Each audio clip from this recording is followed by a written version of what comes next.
I think the success that I've had in my career has been during the times when I was willing and interested in collaborating with someone who had a very different background from mine. I mean this both from the technical standpoint and from the standpoint of personalities, diversity standpoint. And whenever you collaborate with someone and you're willing to learn from them, you're going to come away as a person who really grows as an individual, not just in their career, but as a human being.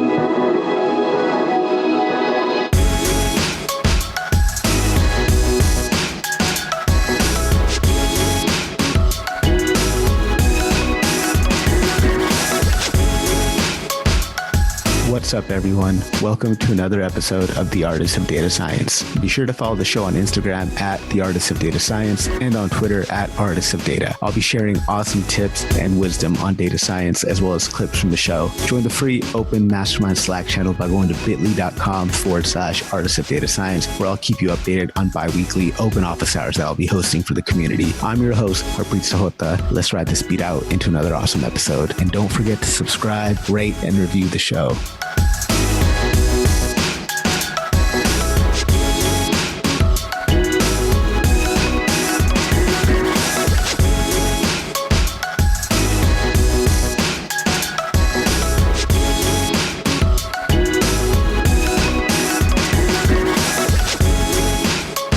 Our guest today has nearly 2 decades of information technology experience, spanning roles such as program manager at Google, an IT executive at IBM, and as an advisor to Fortune 500 companies. The early part of his career was focused on growing IBM's cloud business, and he was recognized for helping it reach over 1 million registered users, leading programs and projects across the United States and Europe, including the areas of machine learning, computational natural language processing, and cloud computing. He's authored over 20 articles in professional, trade, and academic journals, hold 6 patents at US PTO, and has been awarded 3 corporate awards from IBM for his innovative work. When he's not busy writing code, drawing up design specs, publishing things, answering emails, or doing other business, you can find him brushing up on the latest computer science skills on Coursera, reading and writing about tech, or listening to audiobooks and podcasts. If he's especially bored, he's up in the sky, flying around Central Florida on a Cessna 172, going surfing, or spending time at the beach. Today, he is here to talk about his book, which is targeted at teams and individuals who are interested in building machine learning system implementations efficiently at scale. So please help me in welcoming our guest today, author of Serverless Machine Learning in Action, Carl Osipov. Carl, thank you so much for taking time out of your schedule to be here today. I really appreciate you coming on to the show. Thank you for having me, and thank you for that very kind introduction. I really look forward to our conversation. Oh yeah, man. Same here. Let's start off by hearing about how you first got into kind of the data science world, the machine learning world. What drew you to this field? What were some of the challenges you faced breaking into the field?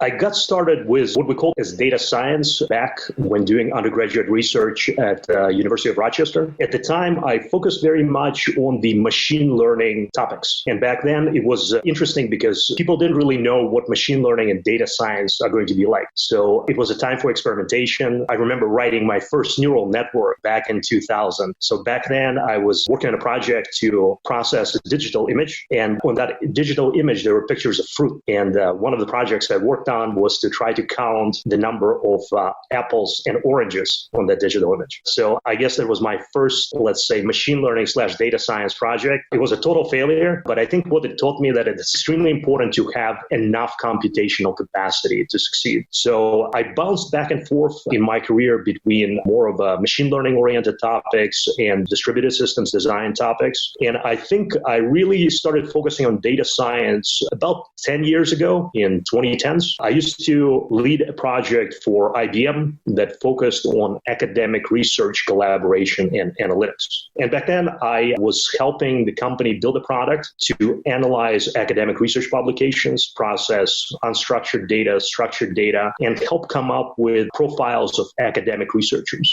The goal then was to help foster collaboration across different academic institutions and help the administrators of those academic institutions get a better grasp on the portfolio portfolios of research that they're managing. That's pretty interesting, man. Some interesting early projects that you had. And thinking about where you started when you first started implementing, machine learning systems to where the state of the current world is now, how much more hyped has machine learning become since you first kind of broke into this? That's a fun question. I guess it comes down to how you define hype. And I think one way to look at hype is the relationship between publicity and results. So it's sort of a ratio, right, of publicity to results. And I think if you look at the hype that way, it's very interesting because when I was doing undergraduate research back in 2000, there was quite a bit of hype back then. And that was simply because people were interested in neural networks. Books were getting published in neural networks. There was a lot of interest in processing data, like the example that I gave was image data with some of the early digital cameras back then. But the results were lacking. So I think if you look at hype that way, it was quite a bit hype. And then in the period of the 2000s, maybe early 2010s, we actually started getting real results. And I think if you look at the hype today, it's probably not as hyped up as you would imagine, simply because we're actually delivering concrete results with data science, with machine learning. So the denominator of that ratio has really gone up.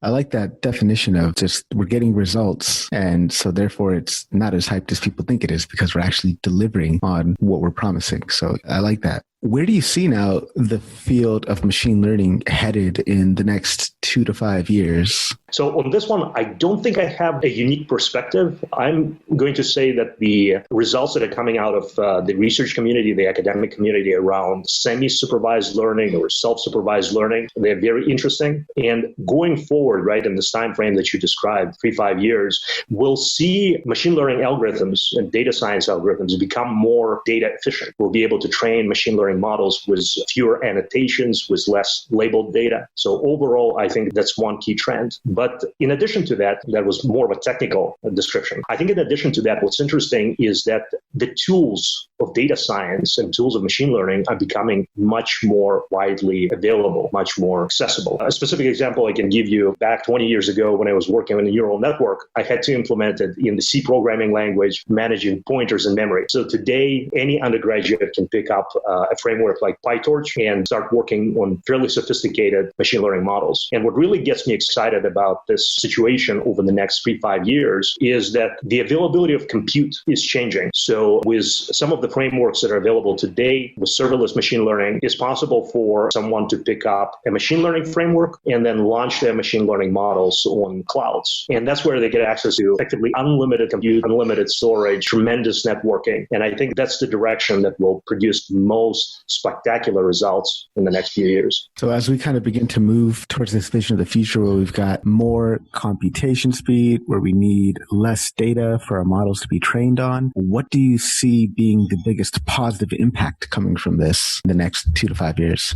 So the positive impact is going to be interesting because if you take a look at our IT industry, and I'm going to draw a comparison to the internet, the positive impact is not immediately clear. So usually what happens is that you have a gold rush of companies that are applying the new technologies. So think back in the early 2000s, the dot-com era. You had all these dot-com companies that promised positive results. And on the surface, it sounded great, right? With pets.com, getting your heavy pet food delivered right to your home sounded great. So I think the situation today and over the next few years is going to be similar. We'll see a lot of promised results, but very few of them actually will pan out. And I think one of the exciting parts of the information technology industry is that we don't really know in advance what are going to be the most positive results. We don't really know how it's going to transform our lives. But I think the takeaway from this, the world is going to be changing, and I think it's going to be changing for the better. And I think that's a positive result. And the flip side of this now, what do you think would be the scariest application of machine learning in the next 2 to 5 years? That's a great question. If we think about the scariest applications, I think the scariest applications are the ones that we do not anticipate. And here's what I mean by that. If you think about what internet has done to our day-to-day lives, to the way that we consume media, probably the scariest application of internet is fake news. It's scary not just to me, but to many politicians, to many public institutions around the world. And fake news was predicted. If you look at science fiction publications, let me give you an example. Vernor Vinge, a well-known science fiction author who actually coined the term singularity for artificial intelligence, has a great book called The Rainbow's End that came out somewhere in mid-2000s. And in there, he talks about this problem of fake news minutes from the internet. So I think some of these scariest applications are the ones that we're dismissing as science fiction today, but are actually going to become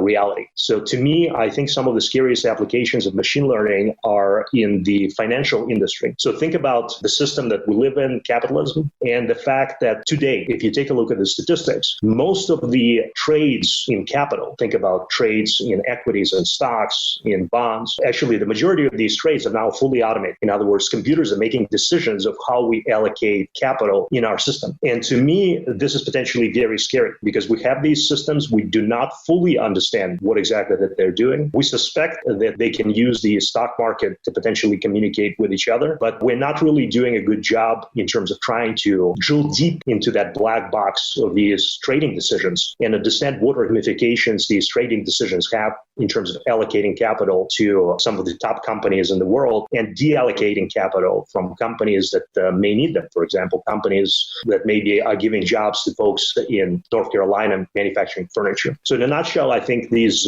concerns that sound like science fiction today are probably going to be the most scary ones 10 years down the road. Very, very interesting. It's a very unique perspective. I really enjoyed hearing that. So as practitioners of data science and machine learning, as it becomes more ubiquitous, more easy to use, easier to implement, what are some things that we should keep on top of our mind as areas of concerns so that we can kind of mitigate the risk of these scary applications? I think it comes down to education. I think the concepts behind machine learning are accessible at a fundamental level. And I think we should start educating people throughout the world on artificial intelligence, starting with high school age. So I think that level of understanding is important. And then once we have the population that understands the concepts behind artificial intelligence, it's going to be for them to decide how to best regulate it, how to best apply it to their worlds, how to apply it to the economy in this case. In this vision of the future, as we start to move towards kind of a culture where concepts of artificial intelligence are a bit more ingrained from an earlier level in education, what do you think will separate the great data scientists from just the good ones? Oh, that's a great question. I think what will make data scientists of tomorrow successful is going to be more about the understanding of the human culture. So let me unpack that. I think what makes data scientists effective is not just understanding of the data or the tools for analyzing that data. I think it's about understanding the context in which that data is used. And let me give you a specific example. So I talked about the stock market. If you simply build a machine that's designed to analyze stock trades and optimize for increasing profits, the machine is not going to be able to recognize the fact that maximization of profits is going to lead potentially to loss of jobs or to reallocation of capital in a way that disrupts families, causes concern to people around the world. And it takes this human perspective with data scientists, takes the understanding of the humanities to really make those decisions about how to best build systems that analyze data and then make decisions based on that data. So I think the data scientist of tomorrow is someone who knows the tools for data, but at the same time is also versed in concepts like ethics, is also versed in humanities and history, and is able to talk about the impact of the data science algorithms and data science systems.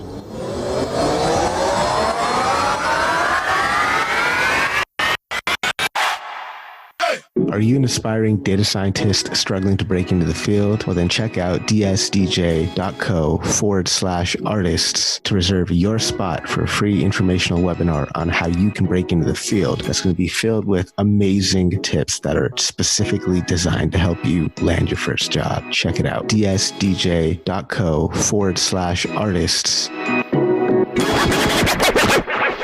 It's interesting. There's one thing to understand how to optimize your algorithm so that it produces a optimal result from the modeling perspective. And it's a whole nother thing to understand how that fits into the context of the world around you, because the optimal decision that a machine learning model produces may not be the optimal decision. We're talking about people's lives, right? So I think that's a really interesting point you made there. I'd like to get into your book. Your book, got a chance to go through it. Super interesting. And I guess we could start by pretty high level question here. What is serverless machine learning and how is it different from regular old fashioned machine learning? Sure. Let's dive deep into the book. So the book is not as philosophical at all as our discussion so far. So it was a really fun conversation about where is machine learning and where data science going. But the book is really an applied guide. You can think of it almost as a roadmap for someone who is already familiar with machine learning, but wants to become a more valuable contributor to their project, to their team, to their organization. And specifically, the book is about this idea of building machine learning systems in a way that allows a data scientist or machine learning practitioner to become as productive as they can be, meaning that they focus on writing data science or machine learning code and minimizing the amount of time, the amount of effort that they spend on operational concerns. So why is that important? I mentioned that cloud is something that's impacting data science and machine learning a lot. And this book is really about helping the projects that need to scale up their machine learning models, and specifically need to scale up to data sets that do not fit in memory, or need to scale up to machine learning models that require many servers to train. Now, that may sound paradoxical. Like, why is the book about serverless machine learning if really it's about training across many servers? Well, serverless is a moniker that folks in the information technology industry have adopted to describe this model for programming systems, writing software, in a way that allows practitioners to just write software and really forget about the fact that there are servers running in the background. Now, of course, servers are still there. They still have limited amount of compute, limited amount of memory. But for a practitioner, serverless approach means that they don't need to worry about all those operational concerns. Like, how do you provision those servers? What kind of operating systems are running in those servers? Are those operating systems patched with the latest updates, etc.? It's really about making the practitioners, the data science practitioners, machine learning practitioners more productive. And if you have done some machine learning in the past, so if you have that experience, if you're thinking about scaling up your machine learning model, you have to ask yourself, okay, how much of my machine learning system, the one that I'll put into production, is actually going to be machine learning code? And there's some studies, like, for example, there's a well-known research paper by Scully from Google that shows that machine learning systems that go into production actually end up being roughly 5% machine learning code. So if you're asking yourself, look, I'm going to put this machine learning system that I've built into production. Once it's in production, will I spend most of my time worrying about these operational concerns, worrying about those 95% of my systems that are not machine learning code? And the book is really about helping you address that problem. The book is really about helping a practitioner focus on what creates value on that 5% machine learning code and minimize the amount of effort needed to build out the rest of the 95%. So what is the difference between machine learning code and a machine learning platform? When I think about the machine learning code, I think broadly, this is the machine learning code that includes everything related to data ingest, data preprocessing, cleanup. This includes any feature engineering on that data, and also the traditional concept of machine learning model and model training and model inference. And then finally, there's the question of, okay, how do you combine that code into a working system? So typically you think about a pipeline. We talk about a machine learning pipeline that takes data, trains a machine learning model, and then uses that model to generate predictions or make classifications, etc. Now, that's what I mean by machine learning code. When I talk about the machine learning platform, it's that 95% that plays the supporting role. In other words, what is the platform that you're using to store the data? If you store the data, do you actually have to provision like a data warehouse instance to store that data or not? And if you do have to provision that instance, what does it mean to actually maintain it in production? Does it have to have regular updates? Does somebody have to go in, verify the health of that data store? So these are what I describe as operational concerns. So in the book, I describe the platform as capabilities like data warehousing capabilities with interactive queries, serverless object storage, framework for serving a machine learning model, in other words, the web serving infrastructure, and several other components that make up this supporting infrastructure. And really what differentiates this book from some of the others in the marketplace that help you build machine learning systems is that I focus on this serverless concept, focus on minimizing the amount of effort that a machine learning practitioner or data science has to spend on maintaining that platform code. So helping avoid what I call a trap of ML ops, machine learning operations, where a data scientist and a machine learning practitioner practitioner builds a model, and then once the model goes into production, spends most of their time actually caring for the servers or allocating storage to make sure that the data actually is provided to the machine learning model. And you bring this up in your book as well, that the contemporary practice of machine learning tends to suck a lot of productivity out of the practitioners. So what is it about that contemporary practice? You might have just covered it, but if you could just kind of clearly make that line delineated for us, what is it about the contemporary practice of machine learning that tends to just suck out productivity from the practitioner? Absolutely. Let me give you a simple example. It's very easy to get started with machine learning and data science code. Imagine that you're a data scientist, you get a small data set. Let's say you have a sample of data set that is maybe just 1-2 gigabytes in size. You throw it into a Jupyter notebook, and then maybe you apply your favorite framework. Maybe you like scikit-learn, so you use that scikit-learn framework to process data set. Maybe it's a data set about food deliveries, trying to predict the estimated time of arrival for food delivery. So it's very easy to get started in a sense that you can build a reasonably well-performing model just off that data set in a Jupyter notebook within a matter of an hour or so, using maybe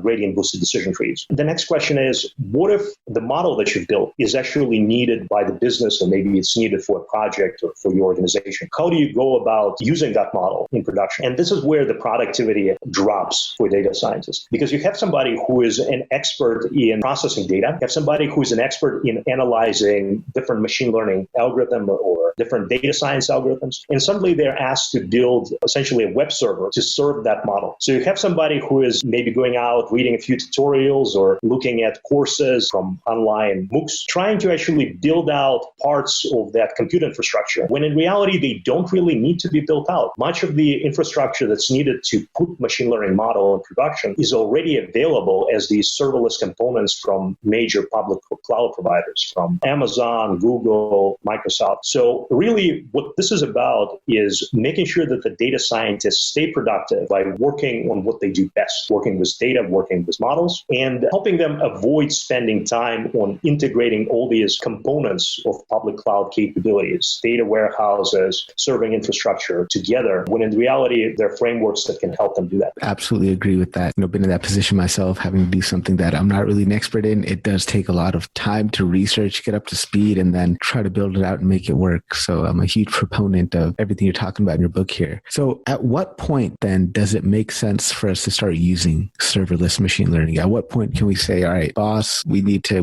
get on the serverless wave, increase my budget? It starts when the data set that you're working with no longer fits in memory. So if you have a data set that can be easily processed, where you can build a machine learning model or a data set in memory, you don't need serverless machine learning. However, if you find yourself in a situation where you think you can actually scale up your machine learning model efforts. So for example, there are well-known papers such as the bitter lesson from Sutton, where he talks about using more compute, more data to scale up machine learning. There's another paper by Peter Norvig about the unreasonable effectiveness of data. So if you are a practitioner and you find yourself in a situation where you think you need to be able to scale up how well you do machine learning by using more compute, using more storage, essentially having all these computational capabilities internetworked together in a public cloud, then you start thinking about serverless machine learning. And really, the question is, if your data set fits in memory today, will it fit in memory after you put it into production? And for many companies, that answer is that we need to scale up machine learning sooner rather than later. You don't want to find yourself in a situation where you've built something that works on a small data set, but then once you put it in production, you have to go back and tell your boss, hey, it used to work, but it doesn't work anymore because we didn't get enough compute. This is the kind of problem that should be solved in advance. So speaking of data storage, you talk about in your book two types of storage. We've got row-oriented storage and column-oriented storage. Can you talk to us about the difference between the two? Absolutely. And this is one of these distinctions that probably is not well known in the data science community. But if you want to, as a data scientist, if you want to be a more impactful contributor to your team, more productive member of your team, I think it's important to understand some of these engineering topics, like the one that you just described. So when I talk about the row-oriented storage, think about the way that data is stored in traditional relational databases, something like Oracle, MySQL, PostgreSQL. Traditionally, those databases have actually been designed to to process data in rows or in blocks of rows. So for a concrete example, imagine something like an e-commerce database. So let's say you have an e-commerce database of orders, and maybe it's just 3 columns per row: a customer ID, a product ID, and a quantity of that product ordered. So with that kind of a database, with traditional relational databases, it's very easy to go in and make changes on a row by row. So for example, it's possible to have a transaction that updates the quantity of a product purchased by a customer, change something from a quantity 2 to a quantity 5, something. So that's the ideal use case for a relational database and for row-oriented storage. Now, the problem with row-oriented storage is that it's not well designed for data queries that are analytical, for business intelligence style data queries. So what do I mean by that? Let's say you're a data scientist and your boss comes to you and says, hey, you have this e-commerce database. Help me figure out for the items that were purchased in bulk. When I say in bulk, I mean were purchased in a quantity of 2 or more. Help me figure out how many customers purchased products in bulk, and for each product, tell me the number of customers that made that purchase. So as soon as you talk about these kinds of business intelligence style queries, business report type queries, where you have to process effectively the entire database, all these rows together to come back to a result. This is something I would describe as a many to few kind of a query. The row-oriented storage approach doesn't work very well. Instead, you need to start considering what's known as column-oriented storage, and that's available from technologies such as BigQuery from Google Cloud. This is supported in AWS Athena and other modern serverless data warehouses. And the distinction between column-oriented storage and row-oriented storage is that instead of maintaining data on row-by-row basis, in row-oriented databases, there's actually a separate column stored as a file. So for example, there's a file that stores all the data related to the quantities purchased. And there's a separate file essentially that stores all the customer IDs and all the product IDs. And when performing these analytical queries, when trying to answer the kinds of questions that I described, trying to understand the quantities of items purchased in bulk, it's possible to just load a single column, a single file worth of data into memory and process it as a single chunk of data. For example, looking at all those quantities where quantity is greater than 1, for instance. This opens up a lot of optimizations for modern serverless data warehouses. For example, it's possible to load that data for a single column into cache efficiently. Also, it makes it possible to compress a lot of that data, compress those columns. That also makes for more efficient process and more efficient storage. And in general, whenever you try to answer these kinds of analytical queries about data, column-oriented storage tends to provide better performance that translates into lower latency times when answering questions. And it also translates into lower storage costs, which is a factor when you're storing your data in the cloud.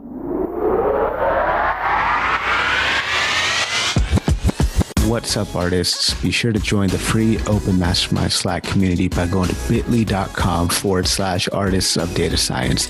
It's a great environment for us to talk all things data science, to learn together, to grow together. And I'll also keep you updated on the open bi-weekly office hours that I'll be hosting for our community. Check out the show on Instagram at the Artists of Data Science. Follow us on Twitter at Artists of Data. Look forward to seeing you all there.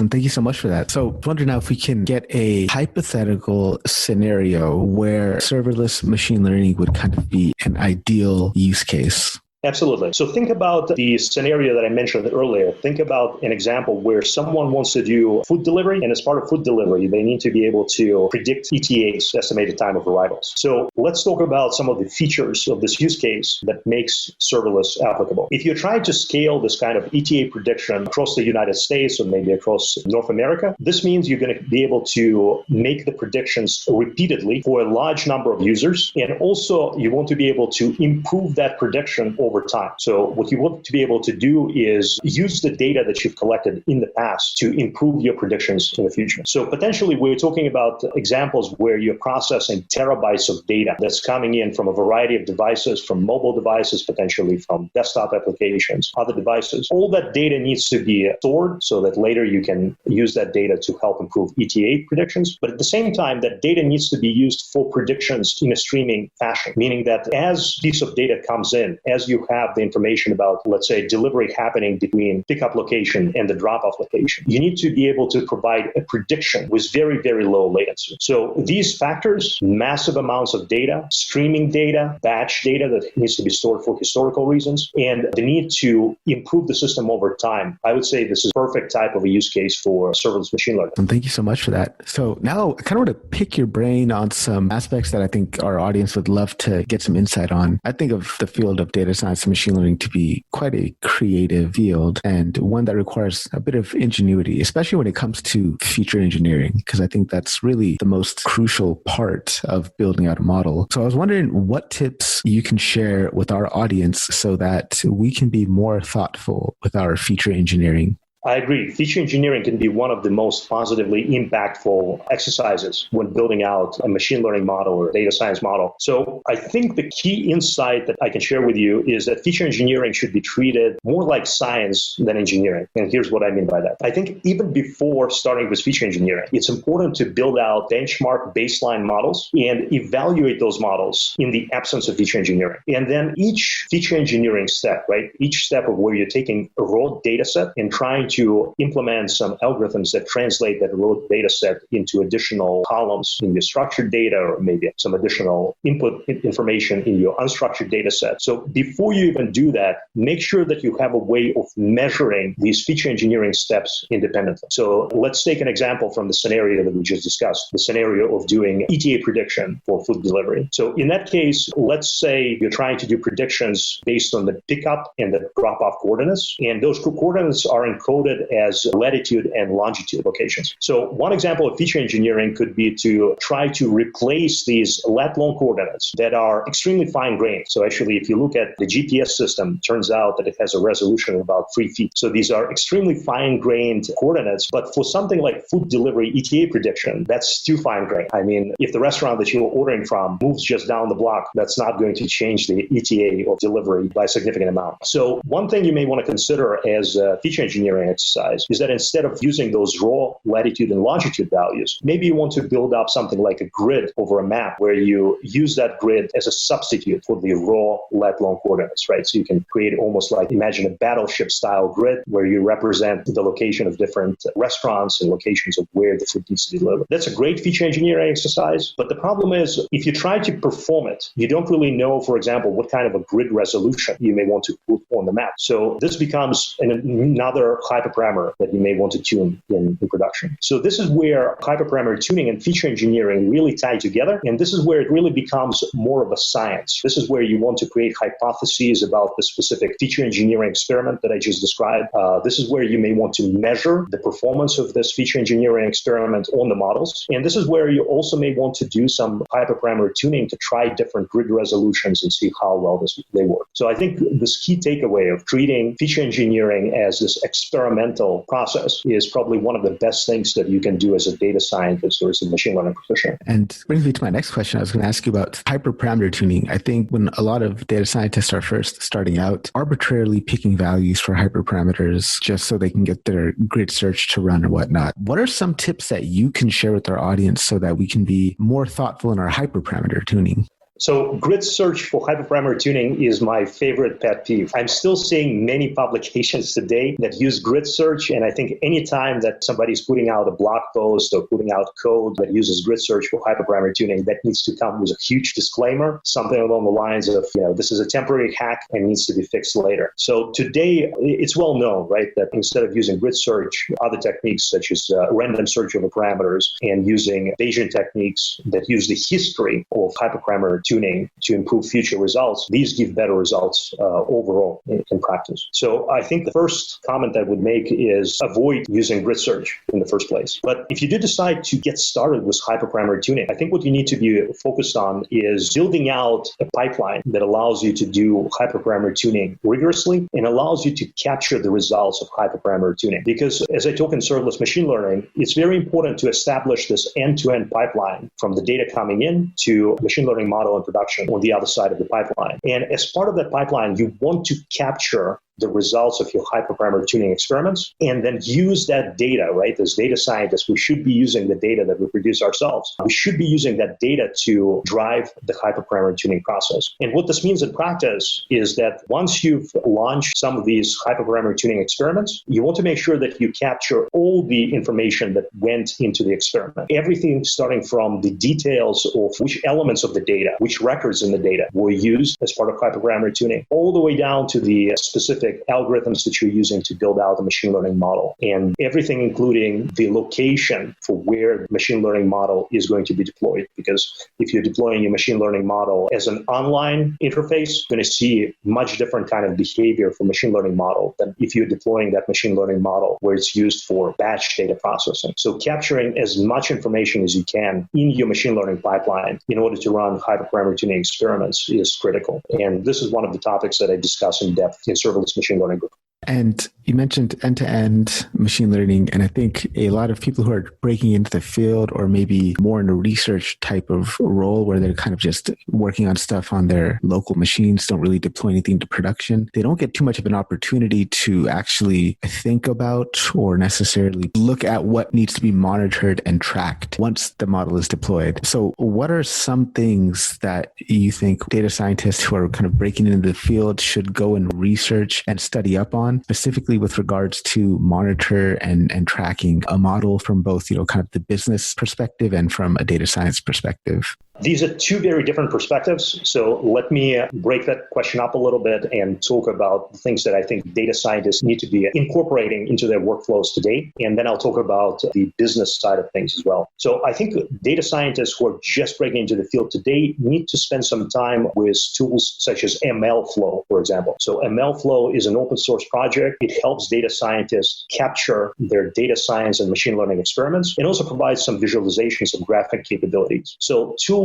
like that should start becoming more popular in the workflow of a modern data scientist. Once a machine learning model is in production, you definitely need to be able to monitor some of these technical concerns about the model, right? The availability, the latency, all of this information is actually available in most cases from a public cloud provider that can host a machine learning model for you. So if you're a data science practitioner, you need to understand what's available in clouds today to give you this kind of technical operational information about the machine learning model that's servicing requests. Now, when it comes down to new data that comes in after you put the machine learning model in production, I think one of the least underused tools today in the data scientist toolbox is the central limit theorem in statistics. And when I talk to many junior data scientists that are graduating out of colleges or out of boot camps, I don't think the idea of central limit theorem really is getting applied in practice. So fundamentally, think about it this way. Even if the distribution, if the probability distribution of your data is not normally distributed, the means of samples from your probability distributions, if those means exist, are going to be normally distributed. And this is a very important indicator for new data that comes in after the machine learning model is put in production. So if you can compare the means of these samples for the data that comes in post-deployment, post putting the machine learning model in production, and you see huge deviation in those normal distributions compared to the historical data, to the data that you actually used before putting the model in production, this is a huge alert to the data scientist that something's not going to work right. So I think this is one of these metrics that definitely need to be used more often. So central limit theorem and applications of central limit theorem are definitely one of these underused tools that I'm seeing today. And then the other part is you asked me about the business and how do you track a machine learning model from the business point of view as soon as it's put in production. I think the business analysts need to think not just about a model, but about the reasons why the model exists in the first place. So we talked about doing ETA delivery for food. I think the business analyst needs to be there thinking not just about the metrics like are the ETAs accurate, but the business analyst needs to be thinking about what was the business case for deploying that prediction in the first place. What is the product that's being used to actually do those kinds of predictions? And the business analyst should be the one raising the alarm if the company or maybe the project has decided that, hey, maybe ETAs is not something that we want to predict in our product. Maybe instead of focusing on doing the prediction for food delivery time, we should instead focus on predicting customer satisfaction with the delivery. And the ETA is just a small part of it. So I think the business analyst is there to provide context for why the machine learning model exists. Thank you for that. Switching gears in terms of questions here, as somebody who's been a practitioner of machine learning for nearly 2 decades, over 2 decades, I'm wondering how you view the field. Do you view it more as a art or more as a hard science? I think whether the field is an art or science is more of a question of how does a particular practitioner approaches it. I think some practitioners approach the field clearly as a science. So when I talk about the science, I think about the possible. So if you're a scientist, you're thinking about what are the possibilities, what can be done with machine learning. And then the process for you is communication, right? Telling others about what you found in terms of what's possible, maybe telling others about your state-of-the-art results in machine learning, and working on experiments, working on different projects, trying to understand what else is possible in the field. So I think some individuals, some practitioners definitely approach machine learning as a science, but it's also possible to approach it as an art in many different ways. So when I think about applications of machine learning to something like generative adversarial networks, the GANs, and some of the possibilities there in terms of creating stylized art, I think this is transcending science, and it's clearly venturing into the art territory. And I say that because individuals suddenly look at the subjective aspect. So it's not just about stylizing somebody's portrait. It's not about maybe representing somebody's portrait in the style of Monet or representing somebody's portrait in the style of Van Gogh. It's really about how that stylization, how that image is going to be perceived by the audience. And I think as soon as you start thinking about this interaction of the impact of the work that you're doing on the individuals, on the people, on your audience, potentially on the culture, it becomes more of an art. And in what ways do you think the creative process tends to manifest itself when we're working on a machine learning project? We spoke about feature engineering. I think feature engineering is still one of the most creative aspects of machine learning today. If you take a look at some of the results that are coming out in auto ML space, they attempt to replace feature engineering or automate some of the most common feature engineering tasks. But I think as a human being, if you can take a look at the problem and try to come up with creative feature engineering solutions, you're still going to be able to defeat these automated approaches that we're seeing from driverless AI, I've heard both in some cases, so from auto ML or from auto AI technologies. So this is definitely one of these fields where somebody can demonstrate their creativity in the sense that as a practitioner, you can find unexpected solutions to well understood problems. I'm thinking about, you talked about my experience with machine learning. I think the first time that I discovered that machine learning itself can be creative was back again when I was working in undergraduate research. And at that time, we were looking at the results of applying genetic algorithms.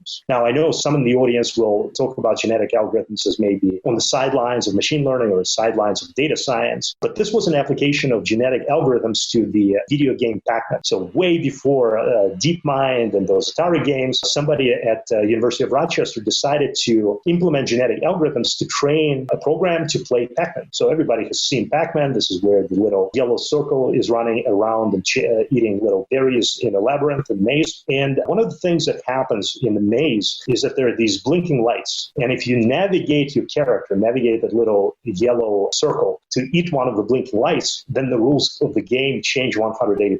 So instead of your Pac-Man getting chased by ghosts, the ghosts become the hunted, let's put it that way. And the Pac-Man can actually start chasing those ghosts and basically chasing them down for points. So the reason I bring this up, I think the first time I realized that algorithms, genetic algorithms in this case, can be creative is when this program found a creative solution. It would navigate all the way to one of those blinking lights in the Pac-Man labyrinth, the Pac-Man maze. But actually, it would not swallow that little blinking light. In other words, it would not change the rules of the game. It would simply shuffle back and forth right next to that blinking light until all the ghosts chasing Pac-Man would come close. And then it will swallow the blinking light and then go back and actually achieve high score by chasing down those ghosts for points. So I've never seen that solution myself. I'm sure that as a human being, somebody could have invented that solution on their own. But there I've seen an example of an algorithm identifying a creative solution on itself. So the reason I tell this story is not to say that genetic algorithms are the best thing since the sliced Right. To the contrary, I think what's important here is recognizing that there's creativity in the combination of a data scientist or machine learning practitioner's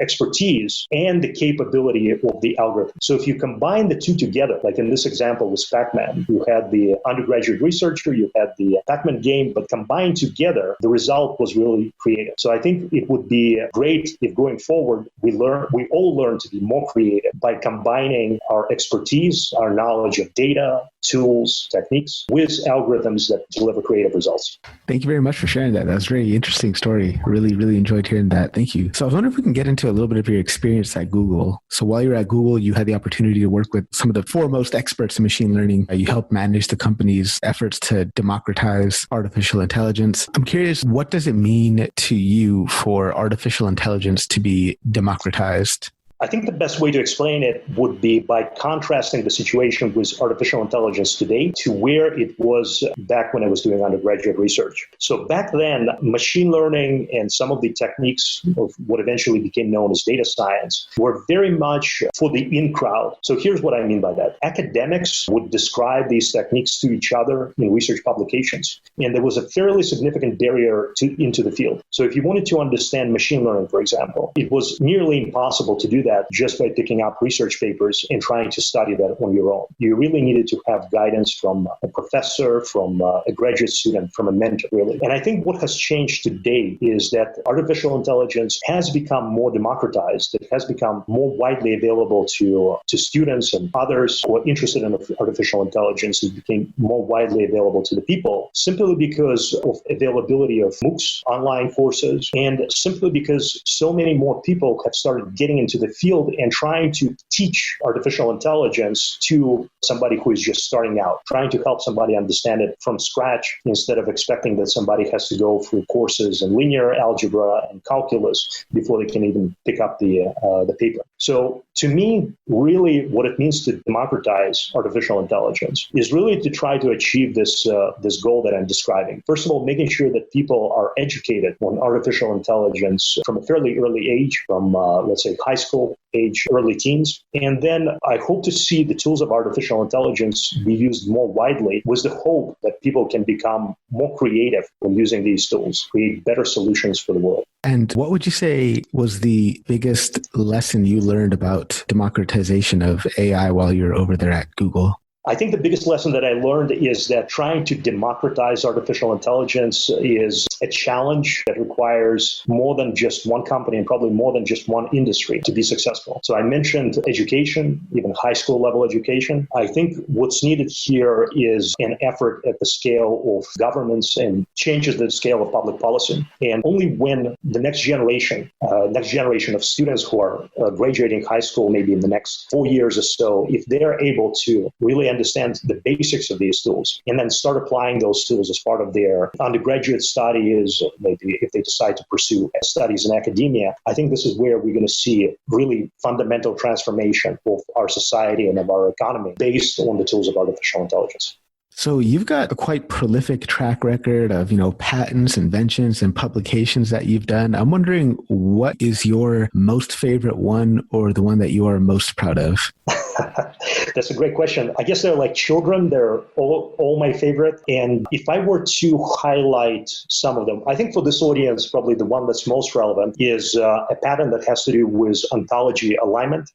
So I used to work on something that's called industry models. And when you think about industry models, this is about creating massive data warehouses for large companies. Imagine you're working with two major retailers, and these two major retailers decide to merge their IT operations. And then the question is, how can they take their existing data warehouses, think about all that structured data that exists with retailers, and make sure that they build a single data warehouse so they do not have these separate silos. So one of the patents that I have is on this problem of ontology alignment, which is about applying machine learning techniques to process the documentation for the data in these data warehouses from, for example, from two different retailers, and identify when there's a match. So an example of a match could be if you have one data warehouse that describes something like a customer purchase, Okay, so it uses the terminology of a customer purchase, and then another data warehouse uses the terminology of a customer order. So if you're talking about thousands and thousands of these different kinds of entries in your data warehouse, a system described in the patent, disclosed in the patent, is actually automatically identifying these kinds of matches. So instead of human beings having to go step by step and figure out this problem, which is order n squared, of how does one data warehouse maps to another data warehouse, the machine learning algorithms tries to rank the best matches so that human beings can come in and then say whether the matching was successful or not. So I think that's one of the more interesting patterns. That's actually super interesting because I'm working on something very similar at work, actually. So I'm going to have to go check out your papers. I feel like there's something in there that's going to help me tackle something I'm working on at work. So we have this system where we, essentially what you're describing, right? We have engineers drawing up designs, and the fields that they have could have different names, but they mean the same thing. And when we're loading these Excel documents up into our system, to have an easy way to kind of map them to the appropriate kind of internal code that we have, if that makes sense. But the spirit of what you described, it sounds like it's going to help me attack that problem. So I will definitely have to check that. That's great. Sounds like it can be a fun natural language processing project combined with ML. Yeah. So which of your publications, your patents, do you think are most applicable to our current times? So there's one patent disclosure that I have. I think it's still going through the processes at the United States Patent and Trademark Office, USPTO, and that one has to do with differential privacy. So when I talk about differential privacy, think about this problem of de-anonymizing data. So if you think about collecting data at scale, so for example, imagine data that's coming in from personal wearable devices. That might be data that includes somebody's location, that might include somebody's heartbeat rate, that may include somebody's health data. So I think it's very important for the current times to ensure that that data stays anonymized if the user wants it to be anonymized. And let me give you an example of why and how it's possible to de-anonymize data in some situations. So for instance, if you have the data that describes somebody's personal locations from personal device, like imagine wearing a device on the wrist, let's say somebody has access to that data, and at the same time, somebody has access to a different data set that describes somebody's location, for example, based on the cell tower where they've connected to with their cell phone. In many cases, simply by combining these two different data sets together, it's possible to make a very good guess about this matches between these two different data sets. So in other words, simply by looking about the individual's heart rate and individual's location on their personal device and the individual's location based on the cell phone tower that they connected to, it's possible to actually make an educated guess about the identity of that individual, maybe find out the health data of that individual from their wearable device.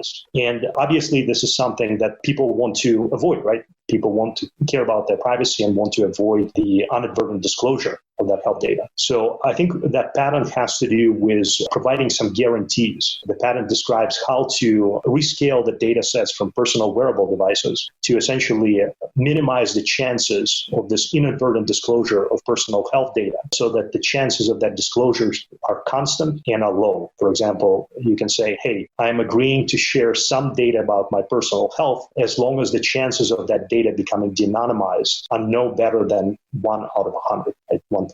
So providing these kind of privacy guarantees, I think, is important for the industry going forward. Yeah, definitely agree with that. Privacy is huge now, especially that we got all this data being collected and from all this tech that we have that, like you mentioned, wearable devices and stuff. So thank you for that. Without a doubt, the technical skills are super important in your career as a data scientist. But what do you think are some of the soft skills that maybe data scientists are lacking that are really going to help them differentiate themselves from their competition?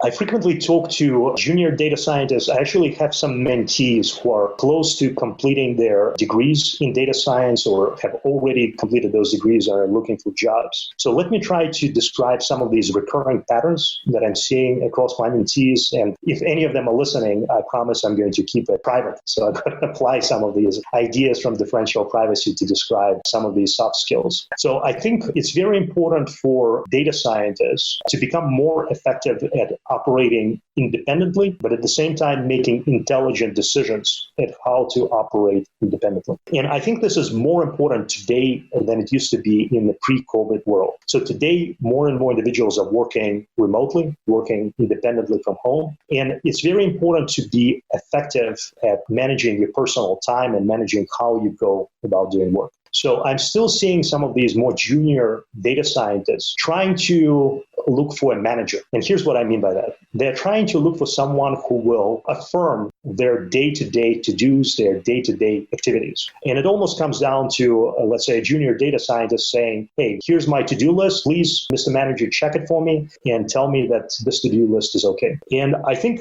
as data scientists are progressing along their career path, it's very important to be able to think not just in terms of a simple to-do list. I think to-do lists are great, but they're a way of organizing personal activity. I think if you go out and talk to somebody about what you're working on, it's very important to change the language and talk more about the success metrics, talk more about the objectives of what you're trying to achieve, and then talk about why and when you're going to be successful. So I think really to help data scientists become more senior in their careers, they are going to have to change about how they think about their responsibilities and focus more on making sure they're delivering results that are successful and can provide measurable success. It reminds me of something that Seth Godin talks about in his book, Linchpins. He talks about the ability to be able to navigate not with a step-by-step set of directions, but with a compass. Because when you have a compass, you can still navigate through the ambiguity and find out how to get to where you need to go. But when you're on a step-by-step map, once you take a wrong turn, it's difficult for you to get right back onto course. So that kind of reminded me of that. So do you have any tips for a data scientist who might find themselves having to present to a non-technical audience or to a room full of executives? I think going back to this question of the recurring patterns that I'm seeing with data scientists and some of the mistakes that they make when speaking to executive audience, I would emphasize focusing as a data scientist. I think you should be able to review this idea of counterfactuals and the role that counterfactuals, or if you'd like, these are what if kind of questions, play in decision making. Too often data scientists focus on the solution. So definitely, if you're a data scientist and if you have a degree in data science, experience in data science, you already have enough expertise to get yourself into the room of executives with your knowledge of how to build the solution. But for decision makers, for executives, it's far more important to understand the problem and these what ifs around the problem. Trying to understand, is the problem worth solving in the first place? Trying to understand the context around the problem. If the situation changes, will the problem still be relevant, right? So the example that we discussed earlier was the food delivery ETAs. This kind of use case has become more important since the economic environment changed with COVID. So trying to understand the factors of what is possible around the problem, what is impacting the problem, what is impacting the measures of success for solving the problem. These are far more important for a data scientist to understand if they want to get in front of the executives and be a participant in the decision-making process. So I think that's one of the keys for data scientists to develop in their career path. And how could a data scientist develop their business acumen or their product sense so that they can communicate in that same language as these executives? I don't think there's one easy solution. There are different approaches. I think a lengthy approach, but the one that is probably the most effective, is trying to start a company on your own and try to make that company successful. So if you have to actually wear multiple hats and act both as a data scientist and as an owner and key manager of the company, that's a great way to learn. Unfortunately, this option is not available to everybody. Of course, there are other options. There are options of looking at MBAs, but I would recommend reading about some of the basics in the business from the standpoint of newspapers. I think if somebody is a data scientist and they want to understand business better and communicate in the right language, pick up a copy of News Journal. Open marketwatch.com and try to read it on a daily basis, try to understand what's going on in the economy. And then once you have that basic understanding of how the landscape of the marketplace is changing, ask yourself, what does it mean for the company where I am employed? What does it mean for the project that I'm working on? And ultimately, what is it going to mean for the success of my customers? So what advice or insight can you share with people who are breaking into data science and they're looking at these job postings and some of them just look like they want an entire team rolled up into one person, and then they end up feeling like discouraged and dejected and don't even bother applying? What advice or insight can you share with them? I would say if there's a job description, if there's a job role that you're after, and somewhere in the online posting, the requirements are too harsh, ignore them. I would say never feel rejected or never feel like you should not apply for your dream role if maybe there are too many requirements there. Managers and HR have tremendous flexibility in terms of who they hire. And ultimately, I think if you continue applying and you continue improving over time, continue learning, understanding what kind of skills are asked for in the interviews and what kind of skills are asked for by hiring managers, you're going to be successful. And I think the most important lesson there is to be persistent and continue focusing on that one successful outcome. You only need to be successful once. So don't worry about any of those individual failures.